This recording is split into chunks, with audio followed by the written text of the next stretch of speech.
When you think of long, epic storylines in any medium, from video games to movies and books, Tekken probably isn't the first game to come to mind. It's a fighting game. You have matchups, things get destroyed, Mishima family, yada yada, right? Well, sort of. The truth is that Tekken holds the Guinness World Record as of July 2016 with the release of Tekken 7 Fated Retribution for having the longest running video game storyline. No reboots and no gaps in development, just one story that's been going on since the first game debuted in 1994, which is crazy considering the changes and evolutions we've seen in major franchises like Street Fighter and Mortal Kombat. It's a record that will likely remain with the franchise upon the launch of Tekken 8. However, one unfamiliar with Tekken still asks, what's the story? Who are the characters, the villains, the heroes it revolves around?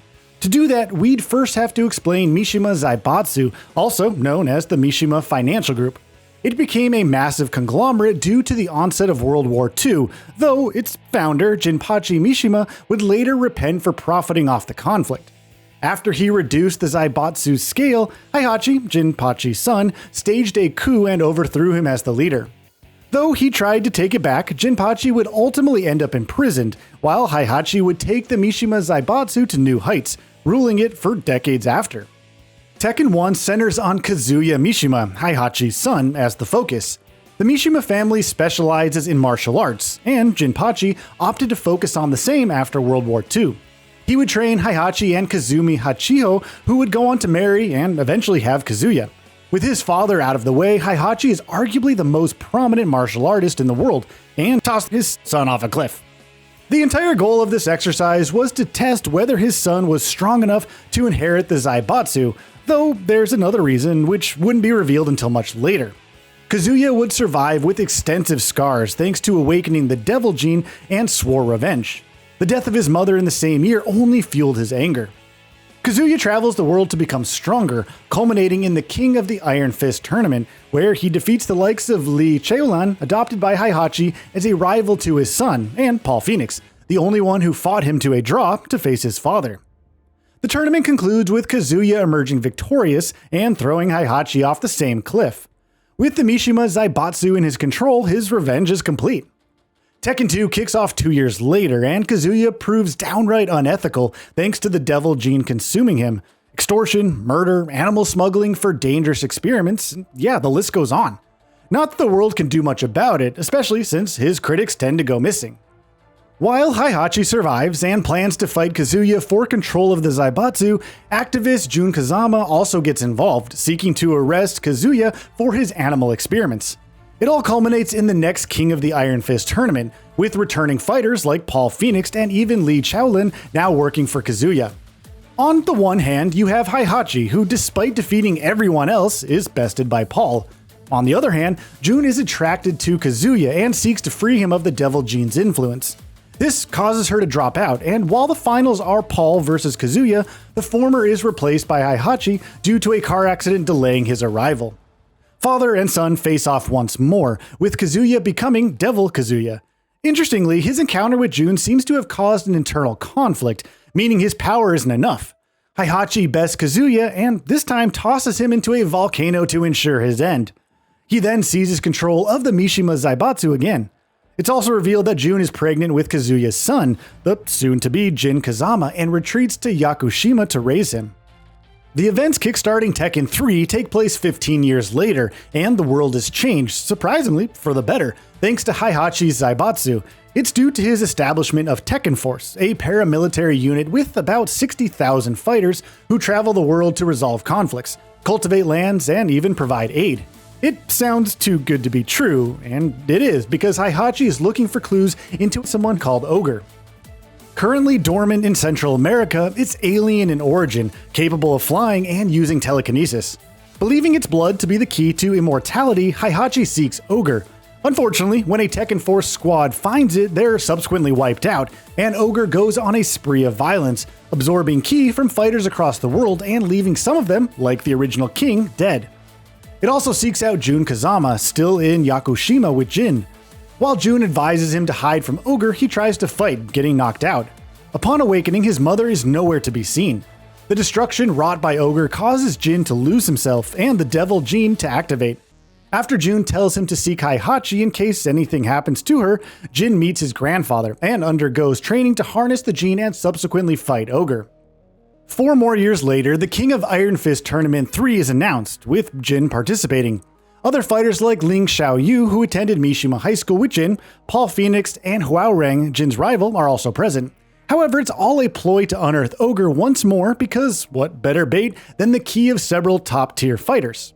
The finals see Ogre and Paul, yes, he defeated Heihachi yet again, battling it out.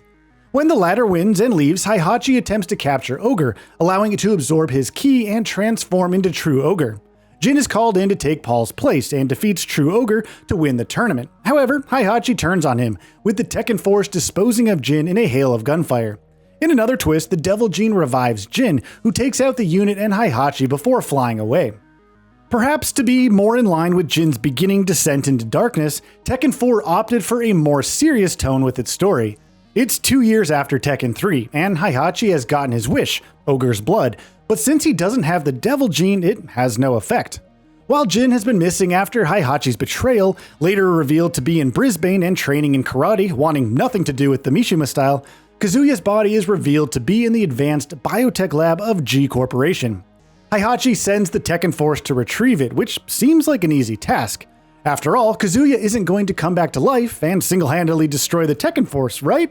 Well, that's exactly what happens, with G-Corp being the reason for his revival. With no other choice, Heihachi does what he does best outside of dropping people from great heights, announces the next King of Iron Fist tournament. Once again, the Mishima Zaibatsu is up for grabs, though the tournament is more of a ploy to lure Jin and Kazuya out so that he can seize the Devil Gene. Jin takes part and emerges victorious over Huareng, while Kazuya defeats Violet, aka Lee, in one of the worst disguises. The two are supposed to fight in the next stage, but Jin is kidnapped by the Tekken Force and chained in Hanmaru, the Mishima dojo. Kazuya thus wins the match by default and faces Heihachi in the finals. Skeptical about Jin's sudden absence, the two fight. Heihachi wins and takes Kazuya to Hanmaru. Before he can seize the Devil Gene, it activates and possesses Kazuya, taking down Heihachi. As it turns out, half of its power transferred to Jin at the end of Tekken 2, and now it looks to retrieve the same. Kazuya takes back control, though, and calls out to Jin, who awakens with his powers active. The two fight, and Jin wins, with Heihachi also attempting to take him down afterwards, and failing. Jin spares Heihachi out of respect for his mother and departs again, leaving his father and grandfather behind in the dojo. Tekken 5 picks up immediately after, with G Corporation suddenly appearing at Hanmaru and sending in Jack 4 robots. While Heihachi and Kazuya work together to fight them off, the latter abandons his father and leaves, leading to the robots detonating a massive bomb and killing Heihachi. For really real this time, we promise. Though his death is revealed to the world, the Mishima Zaibatsu continues unabated, this time led by a mysterious individual. The King of Iron Fist tournament is announced 2 months later, and Kazuya takes part. He meets Raven, a ninja he spotted near Hanmaru, who reveals that G Corporation has betrayed the former. It also seems that something beneath Hanmaru has stirred, and it turns out to be none other than Jinpachi Mishima, Heihachi's father and Kazuya's grandfather. After escaping from Hanmaru, he would run the Zaibatsu and organize the latest King of Iron Fist tournament. However, none of this is in pursuit of the power. It seems that a spirit, revealed to be the devil in his ending, took over his body, and the tournament is a means to find someone who will stop it from consuming him. So what happened to Jin? According to the in-game prologue, he would awaken after the battle at Hanmaru to utter devastation and subsequently return to Yakushima. All the while, he's haunted by nightmares, which trigger the Devil Gene. Unsure how long he can hold out, Jin ventures it once and for all, leading him to the latest King of Iron Fist tournament. After advancing far enough, he meets Huareng, who was taken away in Tekken 4 by his Special Ops unit after deserting them to participate in the tournament. With military service finally over, the two decide to settle the score. The match is in Huareng's favor, but Jin's Devil Gene is subsequently activated. Huareng is knocked out, and Jin fills in, ultimately going on to fight Jinpachi. In his ending, it's revealed that the latter is defeated, and Jin is now the leader of the Mishima Zaibatsu. With all the terrible things that have happened to Jin, you would think he'd ultimately recognize what a bad idea it is to lead the Zaibatsu, and become embroiled in the same thing that caused his father and grandfather to go mad with power. Then again, he could do some good and finally steer the Empire in a new direction, free of tragedy. So, just 6 months after the last tournament, Jin declares war on the world and turns the Zaibatsu into an independent superpower, of course. After slaying those who betrayed him, Kazuya takes control and becomes the leader of G Corporation. Seeing the insanity on display by Jin, he places a bounty on him, leading to Jin announcing the King of Iron tournament. Jin announces a new King of Iron Fist tournament, and the stage is set for another confrontation, but not quite. A new character, Lars Alexanderson, is introduced and serves as Tekken Force's field leader. After Jin's over the Zaibatsu, he would leave the paramilitary unit with some loyal soldiers. During a raid on a Zaibatsu lab, he faces G Corporation's forces and suffers a blow that causes memory loss. It leads to discovering and freeing Alyssa, an android within the lab, and the two subsequently help each other escape. They then travel the world to learn more about their respective pasts. Interestingly, Lars is the son of Heihachi. The latter was pronounced dead in Tekken 5, but actually went into hiding and is plotting, once again, to take back the Zaibatsu. Working with the likes of allies like Lee, he would conduct an operation against G Corporation and the Zaibatsu. The attack on the former goes poorly, but Lars and Alyssa escape and venture to the Zaibatsu. Nancy MI-847J, a massive robot, would appear to hinder them, but Raven helps fend it off. Venturing onward, they would defeat Nina Williams, who served as Jin's bodyguard, leading to Lars finally going up against Jin. Though they reached a stalemate, Jin would remove Alyssa's safeguards, turning her hostile against Lars and revealing that she's always served him. Lars defeats Alyssa, causing her to flee, and with Raven's help, he gives chase to Jin. The two encounter Zafina, an astrologer who reveals that a demon awaits and would destroy everyone if left unchecked. Then they encounter Kazuya and subsequently fight. After Kazuya escapes, Lars and Raven fight the demon, emerging victorious. The two then meet Jin. He has Alyssa fight them, and after suffering heavy damage, she shuts down after thanking Lars for treating her like a real person.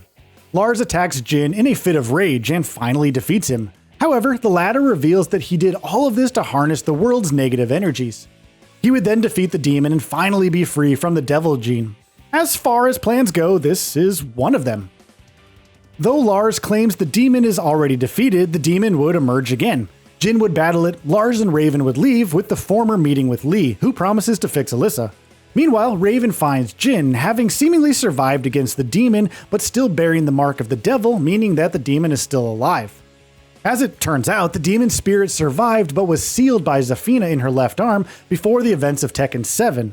The sequel kicks off with Nina leading the Zaibatsu, in Jin's absence. However, Heihachi reemerges and takes control once more. The Zaibatsu is still at war with G Corporation, and Heihachi approaches the Archers of Sirius, an exorcist group, to expose Kazuya's devil gene and sway public opinion in his favor. Its head, Claudio Serafino, eventually agrees, though it's only to investigate the Zaibatsu further. He would later meet Zafina and Ling Xiaoyu, who is aware of the Mishima family's various tragedies, prompting him to focus on taking out Kazuya. Meanwhile, Jin's body is recovered by Lars and lies comatose at Violet Systems, Lee's robotics company. Alyssa is revealed to be alive and reunites with Lars. It's worth noting the story of Tekken 7 from the perspective of an unnamed journalist who seeks to learn more about the Zaibatsu and G Corporation after losing his wife and son during the previous game's war. Lars encounters him in the new Violet Systems facility and stops him from killing Jin out of revenge. It's discovered that the devil gene doesn't come from the Mishima family, but from Hachijo. That's right, Kazuya's mother Kazumi. If all of this wasn't enough, Street Fighter's Akuma also plays a role in the game. After being treated by Kazumi in the past, he promised to kill Heihachi if she failed to do so, and Kazuya if he followed the same path. He meets up with Heihachi after the latter regains control of the Zaibatsu, and subsequently works with him to defeat Kazuya's Jack 6 robots. Of course, after revealing that he's there to kill Heihachi, Akuma beats down the latter, destroys the dojo, and moves on to G Corporation to deal with Kazuya. Heihachi isn't dead, surprise surprise, and during the fight between Akuma and Kazuya at Millennium Tower, the latter transforms into his devil form after being overwhelmed. Heihachi then emerges, spreading pictures of Kazuya's transformation to the world to discredit him. He then destroys the tower with an orbital laser, but Kazuya emerges unscathed and destroys it. Akuma also survives, but is far from out of the picture here. With the Zaibatsu facing criticism due to the satellite's remains destroying a city, Heihachi meets the unnamed journalist and reveals the truth behind Kazumi's death. The Hachijo sent her to assassinate him, and after fighting her off, including contending with her devil form, Heihachi kills her. The entire reason behind throwing Kazuya off a cliff was to see if he also possessed the devil gene. Heihachi and Kazuya face off in a volcano, mirroring the former's disposal of the latter in Tekken 2. They both fight mercilessly, with Kazuya even reverting to his human form after taking enough damage. Finally, Kazuya punches a hole through Heihachi's chest and tosses him into the volcano's fires. However, it's not over, as Shin Akuma appears to fight Kazuya, who transforms back into devil form. The battle between the two comes to a thunderous conclusion, and it's unknown who won. Of course, with Tekken 8 coming up, we know Kazuya survived, harnessing the devil gene in a tyrannical quest for world domination. All hope isn't lost, as Lars announces Operation Lightning to fight Kazuya. Meanwhile, Jin has awakened, promising to take Kazuya down and repent for his sins. That's the main story leading up to Tekken 8, more or less. What happened to Akuma? Who is the mysterious Reina, and why does she possess some of Heihachi's techniques? Will there finally be a victor in the never-ending conflict between the Mishimas? More importantly, is Heihachi really dead for real this time? We'll hopefully find out all this and more when Tekken 8 launches on January 26th for Xbox Series X and S, PlayStation 5, and PC. And with that, we reach the end of this video. Have anything to say? Let us know in the comments below. Also, we upload new videos every single day on Gaming Bolt, so please consider subscribing as it really helps us out. Thanks for watching.